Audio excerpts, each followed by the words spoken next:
Hi, welcome back for the session 2 Internet and Open Source concept, dear students.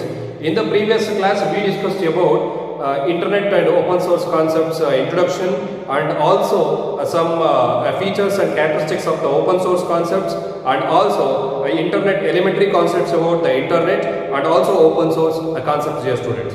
So in this class we are going to learn about, especially in the previous class itself we give just an introduction about domain and its URL. So in this class how to register the domains. The one basic concept because for your annual examination they may ask for one 3-mark question, write the demonstration or a registration of the domain process. So you have to write what are the procedures we have to follow for the registrations of the domain. So let us discuss about domain registration in this class, dear students. Usually we have to follow the main rule, 4 to 5 rules are there here, and if we follow the registration, it's the very easiest process. So let us see one by one for the domain registration. So in this registrations of the domain or domain registration, the first initial stage is we have to select the type of the domain. We have to select, as I said earlier, which type of that domain you want, whether you want that a particular website will belongs to education, or if that particular website is belonging to any organization, or if that particular website will belongs to any company, or it is related to business, or it is related to any other than the domains what we have. First you have to select your website will belongs to which category. You have to select the category of the domain. So that's your initial work for the registrations of the domain. After, when you are selecting the type of the domain registration, you have to request the ISP. ISP means Internet Service Provider. Through that ISP only we will get a space for the registrations of the domain. So after the selecting the type of the domain, we have to give a request call to the ISP to provide the space. If that ISP will provide a space to us, then very easy to build or very easy to construct one website with the help of the domain category. So this is the initial initial process of the registrations of the domain. First we have to select the category of the domain, then we have to give a request call to the ISP, Internet Service Provider. So one thing I will clear you. Nowadays ISP is providing both free as well as paid domains. Free types of the domains are there, and also as well as paid type of the domains also there. In which category you want, you have a chance to register the domain to the website name. Because once you register that your website address to a particular ISP, then that will be not overcome, because you know that if you are not registered the name, then automatically some other person will come and give the same name to that particular blog or website. So to avoid that one, better in its initial stage itself, if you want to give the name for the website, first you are go and register that website name to the ISP. Next, after giving a request to the ISP and when you are requesting a space to the ISP, one thing you should remember, whenever the communication is possible through the ISP means through the email only.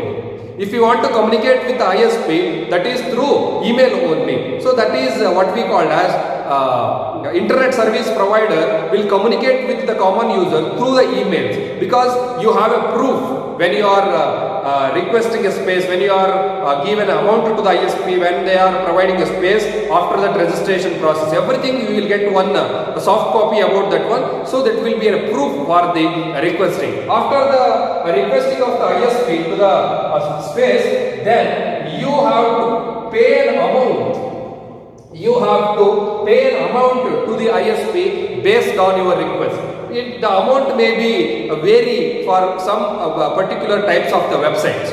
or particular categories of the domains. It doesn't have any constant price for all the domains, because it will be vary for each and very types of the common websites. For each and every website has its own limitation as well as own its price for the construction. That is what we called as amount you have to pay for the ISP. See, pay an amount to the ISP, Internet Service Provider, through PayPal. It is one type of the transferring an amount for the international transaction. That is a particular application. Nowadays it will be available in the Play Store, as well as we have the website of the PayPal also, which will convert the rupees to some other dollars. So money conversion, that is international transaction application. So through that PayPal also we have a chance to transfer the money to the ISP, as well as if any digital cash methods. Nowadays we have so many digital cash methods. With that also we have the chance to communicate, transfer the amount transaction to the ISP. Then after paying an amount to the ISP will respond to your request, and that will provide some space. When you are paid a amount to the ISP, if it is the amount will be reached, when the received from the ISP, automatically again the ISP will respond to you. Then ISP, Internet Service Provider, will provide you a space to register a domain. See, ISP provides a space through email. Again, that's why I am telling, whatever the communication, whatever the transaction is happening through that ISP, means that is through email only, because you have a confirmation and you have a proof for the transaction and for the communication and all these things. So that's why PayPal or digital cash and whatever the ISP we have to transfer, and each and every ISP transactions will through email only. Again, through email only, that will confirm us whether they are providing space or not. Once they are providing a space to the common user, we have a chance to registration of the domain with the domain name and give the confirmations to the ISP through the email. When they provide a space to us, after that we have to give a confirmation. Means we have to give one confirmation message to the ISP. Yes, we registered a website address, we registered one domain, and we have to send one confirmation message to ISP after finishing of your registration of the domain. So these are all the registration process of the domain you have to follow. And all these things are very important. If you miss any one stage, then that domain registration will not happen. Be concentrate. Simply I will give a brief description about the domain registration. First you have to give a request for the domain registration to the ISP. Then first you have to select the type of the domain you want. After that you have to give a request to the ISP. Then you have to pay an amount to the ISP through the email, through some PayPal or digital cash.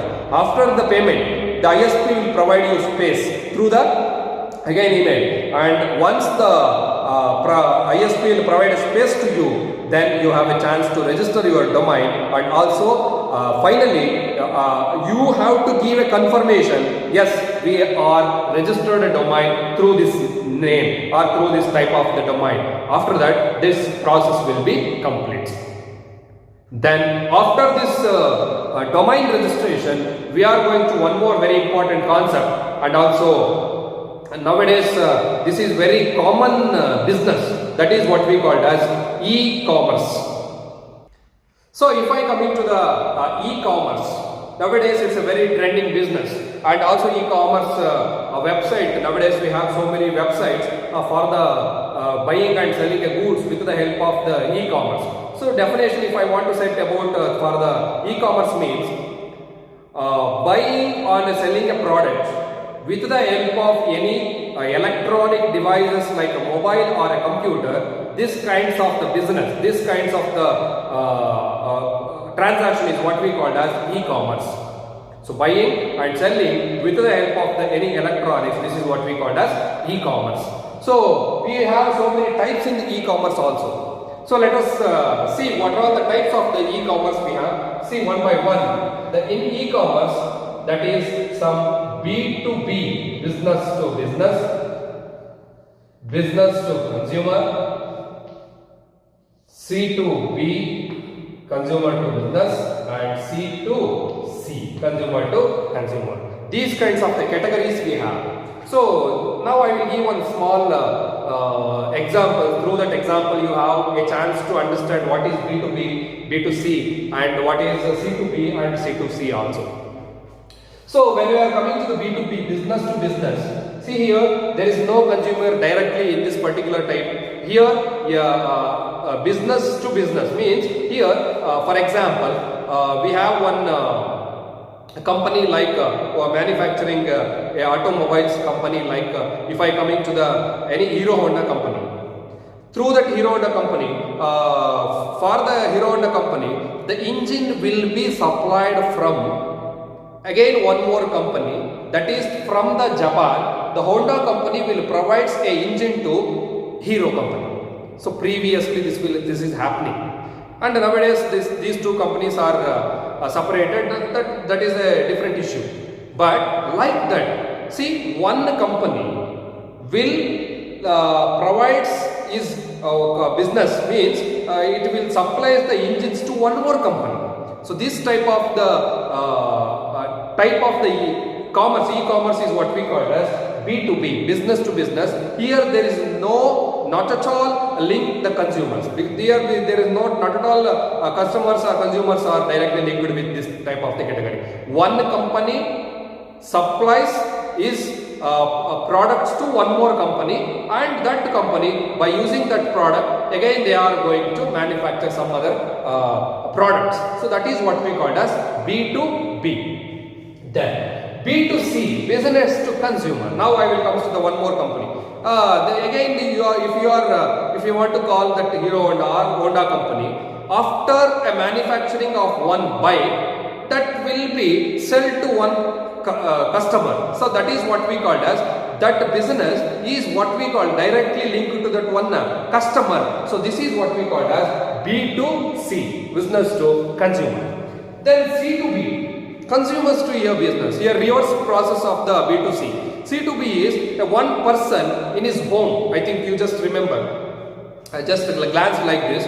One person he will manufacture some home craft items, and he will sell that item to some other any companies.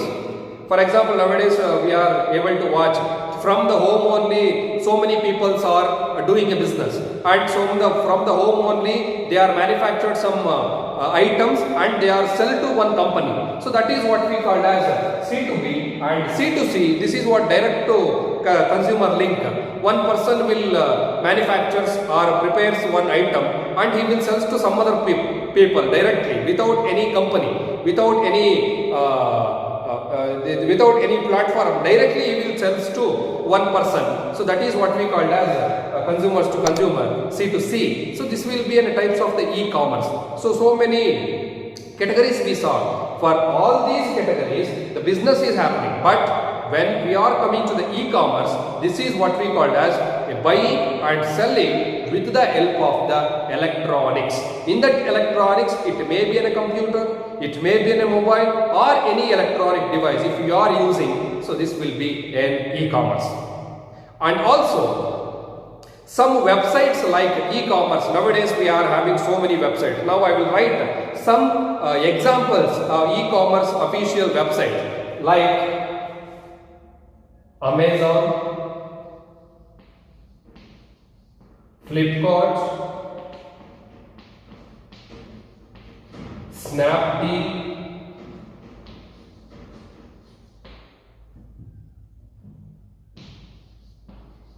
Myntra,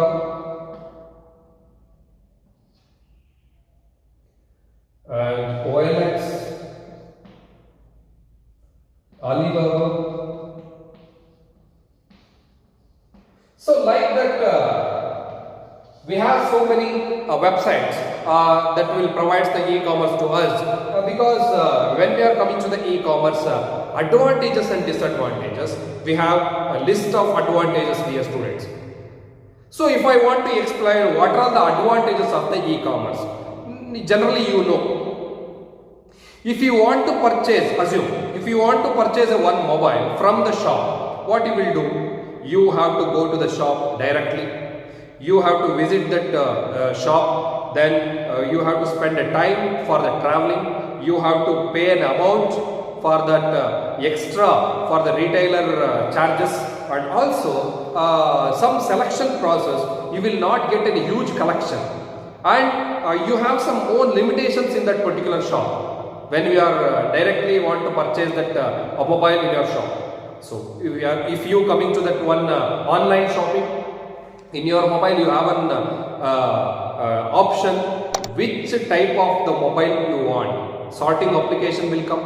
First you have to select, yes, this much amount, this much range of amount mobile I want, 10 to 15,000, that ranges all phones or all companies, that list that will be displayed. Advantage. Second, huge collection. For your selection, that will provide the huge collection. That's why this is also a second advantage.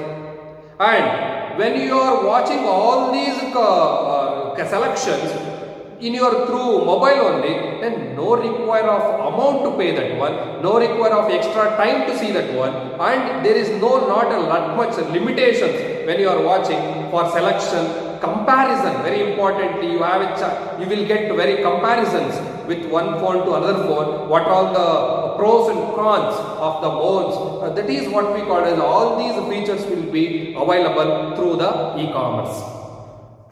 Then if I coming to the security purpose, yes, if that product will be purchased through online, whether I will get a bill or not, whether for that type of the product safety is there or not, warranties are there or not.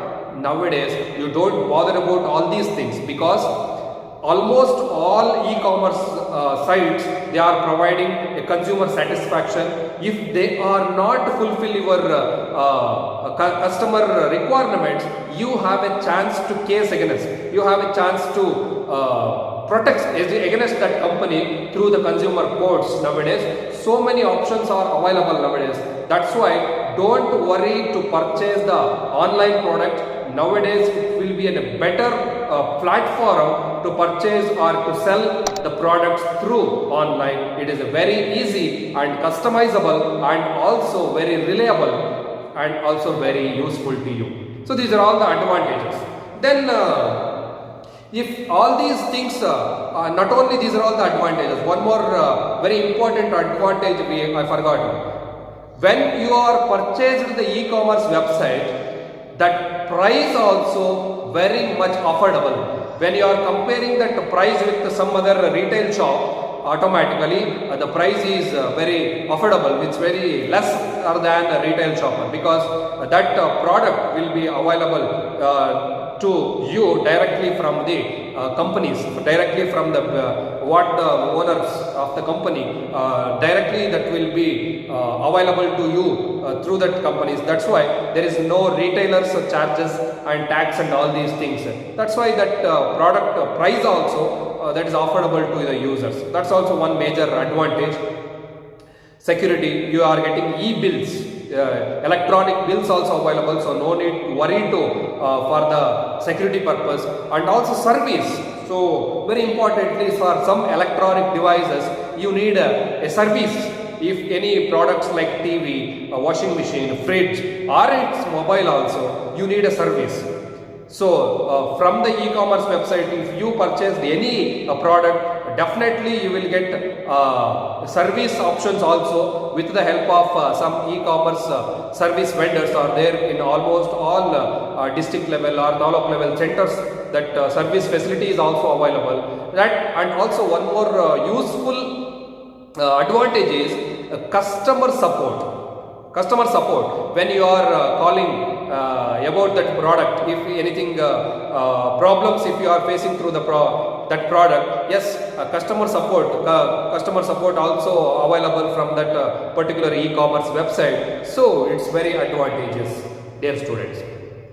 And also if I coming to disadvantages of the e-commerce, very less and also very not considerable disadvantages these are all, but this will not happen in all websites. This will happen in some other websites like what we'll say that is not recognizable, that is not registered websites under government criteria. Some other fake websites are there. Through that websites you will face some problems. I will give that examples of that kinds of the websites also. Dear students, when you are watching Facebook or when you are watching any websites through the browsers, right side of your website or in your face, when we are browsing a Facebook, you will get some notification advertises through that Facebook. You will what the product you want to search, that product right side that will provides with a very attractive price, mobile with other companies like 20,000, 25,000 company phone that will be providing for you like is only for 2,000, 3,000 with the help of that a particular website. When you are seeing that advertise, automatically each and every person will attract with the price, and we are hurried to purchase that one. We will click on the mouse and select the product, and we will just order that product. That's because that is attractive price. Dear students, one thing you remember, when you are watched like these advertises like these with very affordable, very cheap rates, that should be a fake, and also that product is not a genuine, and that product's durability is also very less. Don't go for all these kinds of you, especially advertisers. What will, because in previous class I said how that cookies will store your information, how that cookies will tracks your information through the website. Based on that website, some of the cheaters like these, they are offering you for the cheap rates to fake. That's why don't visit these kinds of the website through Facebook and some other platforms. So the e-commerce website, official websites like this, you will get a consumer support also, customer support also. Better to use all these kinds of the websites to purchase any electronics or any products you want through online. Then what is the working procedure of the e-commerce? These are all the types and categories of the website of the e-commerce. Then how the one e-commerce website will work through once if you order one product from the e-commerce, what is the procedure will do in that particular website, we'll see in this next topic. That is what we call as working procedure of the e-commerce site. So how the e-commerce will work, based on this some steps of the e-commerce, we are coming to know how the one e-commerce working procedure. In this particular topic, we are going to discuss about how one website address will work. So first step in that e-commerce working procedure, merchant submits a credit card transaction to NMA Pay, National Merchants Association Pay. That is what we call as NMA Pay. That will receive, that merchants submits the credit card transactions through NMA Pay. After this, that National Merchants Association payment will receive the secure transaction. Once if you paid that amount, that will be received by the NMA Pay, that is National Merchants Association Pay. Once they receive the secure transaction, that NMA Pay submits the transaction details. Yes, whether from the credit card, if I received that amount or not. If it is a transaction is happened, credit card bank will issue some details about from that your card we are deducting the amount this much, like that, and all these things. Once the card is having a maximum limitation, if it is having any particular amount with that particular bank, it will approve or it will decline. If in your card that amount will be not there, that payment will be declined. If in your card that amount is sufficient, then that will be approved that credit card. This will be happened for how you will purchase the products by credit card. What I am telling, this is a working procedure of the e-commerce through the credit card. But I will give one a general working procedure of the e-commerce. This is a technical, how one with the help of credit card, how that e-commerce will work. But now I will tell one working procedure of the one e-commerce websites. So what is the first initial stage of the e-commerce? Step number 1, you have to select which product you want to buy. Step number 1, select the product. Second, you have to add this product to cart. After adding that product to your cart, automatically third step is payment option. We will come into this stage. Whenever the payment option in your particular e-commerce website, you will get a lot of options like pay an amount through credit card, pay an amount through debit card, pay an amount through some other digital cash, pay an amount through cash on delivery. All these kinds of the options you will get in the third step. When you will select any one of these, if you select credit card, automatically through your credit card that product will be purchased. If you want to select transaction through debit card, from your debit card the transaction will happen. Or if you don't want all these things, better you select for pay on delivery or cash on delivery. Once the product is ordered, after that product is received to you, then only you are paying the amount to that particular person, those who are bringing that particular order to you. So these are all the transaction methods. So these are all the simple methods that e-commerce will follow. After the transaction methods, that product is delivered to you. So this is a brief working procedure of e-commerce. That is a payment details. That's what I said now. That is the general details. After all these things, one thing you remember, from the e-commerce, nowadays so many advantages and maximum transactions, maximum businesses are happening through e-commerce only.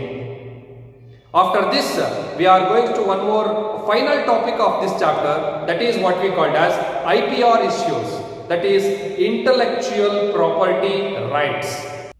So when we are coming to the IPR issues, intellectual property rights, see, this is one kind of the issues related for copyrights, patents, trademarks, designs, logos and geographical indications. All these things, when we are coming to the computer, we have to follow all these rules. So Indian government announced one kind of the law, that is what we called as the IPR issues. Based on this IPR issues, for some years they are providing some laws based on this act. Usually we will call that is as an act. From that act, we have a chance to make a case against those who are making an offense against the source, or those who are breaks the securities, those who are making an offense by using all these things, if they are fakes and all these things, we have a chance to case against through the IPR issues, intellectual property rights. That's why IPR, intellectual property right. So in that, some list of the acts we have and what are the rules we have. So now I will tell one by one what are the act number, year and also rules. See here, in the December 1996, that is World Intellectual Property Organization, WIPO, introduces, this is what we call as IPR issues in 1996. So in that particular date that introduces the IPR issues, but usually before that also this some types of the acts we have. If I want to see one by one what are the products and what are the types and what are the rules are there. See that the first one is, that is patents.